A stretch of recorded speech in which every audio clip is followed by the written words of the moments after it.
शिवसेना उभाठा नेते संजय राऊत यांनी पुन्हा एकदा सत्ताधाऱ्यांवर जोरदार निशाणा साधला आहे. राऊत म्हणाले की भाजपकडून प्रचंड दबाव आणला गेला, पण पाटील भाजपमध्ये जाण्यास तयार झाले नाहीत. त्यामुळेच त्यांचा बाप काढण्यात आला. हे प्रकरण केवळ राजकीय नाही तर लोकशाहीसाठी धोकादायक असल्याचं त्यांनी स्पष्ट केलं. विरोधकांवर दबाव टाकून राजकीय खेळ रचणे ही भाजपाची पद्धत आहे, असं राऊत यांनी ठामपणे सांगितलं. या विधानामुळे महाराष्ट्राच्या राजकारणात पुन्हा एकदा वादळ उठलं आहे.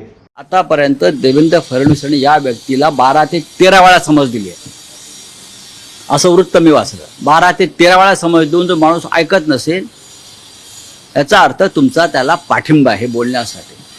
आणि तुमचा जयंतरावांवरती राग यासाठी आहे, जयंतराव तुमच्या पक्षात यायला तयार नाही.